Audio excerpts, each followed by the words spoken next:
আমি পানিটা খেয়েছি তো আল্লাহ নারাজ হয়ে যেছে নাকি, আমি আল্লাহকে রাজি করার মতো করে খাবো।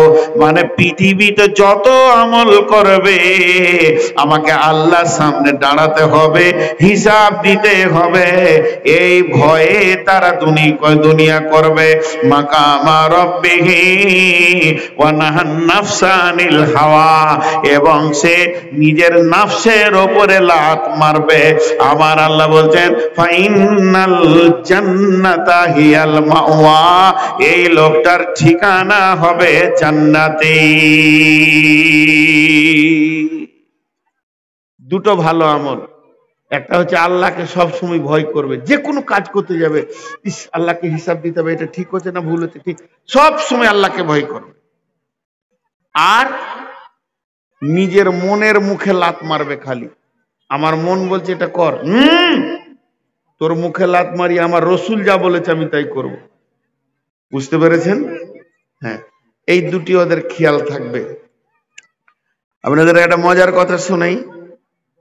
আমি 10-12 বছর আগে জলপাইগুড়ি গেছিলাম জালসা করতে। তা ওখানে এই বায়ান করতে করতে একসময় আমি বললাম যে জান্নাত কত দূরে গো?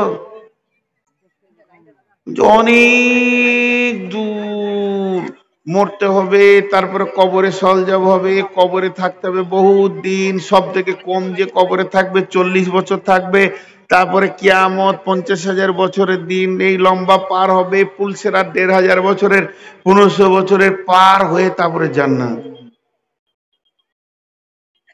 আমি বললাম একজন দার্শনিক বলেছে জান্নাত হচ্ছে একটা সিঁড়ি।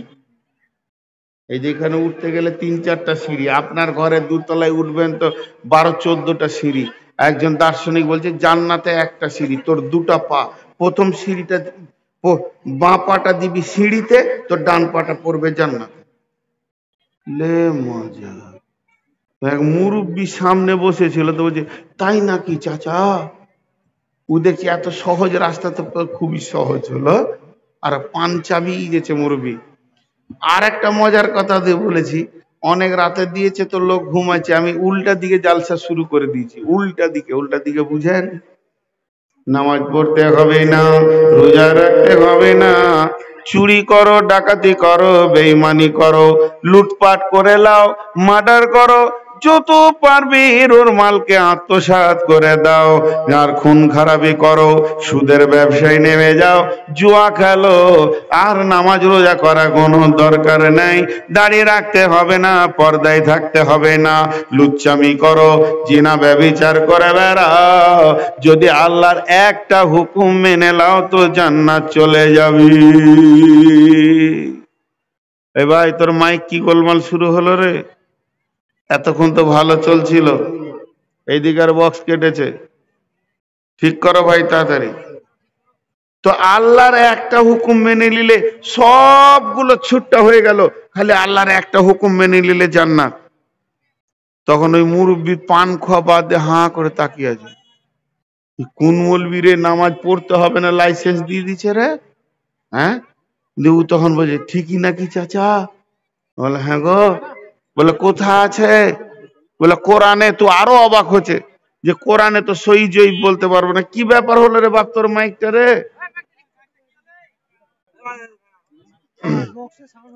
দেখেন ভাই, আদায়ের কাজ চলছে, আমি বায়ান ছেড়ে আদায় করছি না এই জন্য যে লোকগুলো ভেঙে যাবে। দুটা কথা বলে নি, কিন্তু যে ছেলেগুলো যেছে এদেরকে আবার দিতে ভুল করিয়েন না। তোমার ডান দিককার বক্সের কানেক্ট করো।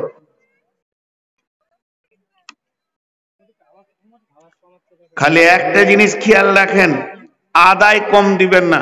আজকে আমার এই বক্তব্য শুনছেন কার জন্য? ওই মাদ্রাসাটা আছে বলি। তো ঠিকই নাকি চাচা? বলে হ্যাঁ।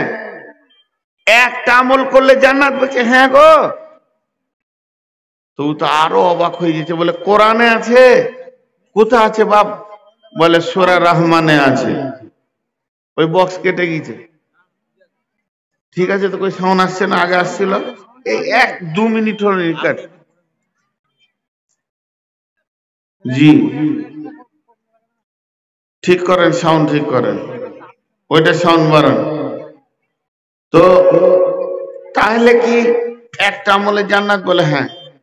তো বলছে বলেন কোথায়? সূরা রহমানে আল্লাহ বলছেন বিসমিল্লাহির রহমানির রহিম, ইয়া মা'শারাল জিন্নি ওয়াল ইনসি ইন ইসতাতাতুম আন তানফুযু মিন আকতারিস সামাওয়াতি ওয়াল আরদি ফানফুযু লা তানফুযুনা ইল্লা বিসুলতান। আমার আল্লাহ বলছে, হে জিন আর ইনসানের দল, তোদের যদি আমার কোরআন মানতে অসুবিধা হয়, এটা যদি তোদেরকে ভারী লাগে, তাহলে তোরা একটা কাজ কর, আমার কোনো আমলই করতে হবে না। আমি আল্লাহর যেটা রাজ্য আছে, এই রাজ্যের বাইরে অন্য আল্লাহর রাজ্যে চলে যা। মুরবি বলছে কোথায় যাবো বা? আল্লাহর দেশে থাকলে আল্লাহর আইন মানতে হবে, আর যদি বলে যে আল্লাহর আইন মানবো না, তো অন্য দেশে চলে যায়। আল্লাহ চ্যালেঞ্জ দিয়ে বলছে ইল্লা বিসুলতান, যেখানেই যাবে ওটা আমার রাজ। জি ভাই, তেমনি আমার আল্লাহ বলছেন, হে জান্নাতীর দল, তোদেরকে দুটি জিনিস করতে হবে। ও আম্মা মান খাফা, আল্লাহর ভয় যেন তোদের দিলে আসে। ওয়া নাহান নাফসা আনিল হাওয়া, এবং মন যেটা চাইবে মনের কথাই চললে হবে না, কোরআন আর হাদিসের কথাই চলতে হবে। তোর মনের বিরুদ্ধে হলে ওটাকে লাত মেরে দিতে হবে। আমার রব বলছেন, ফাইনাল জান্নাতা হিয়াল মাওয়া, তোর ঠিকানা হয়ে যাবে জান্নাতে।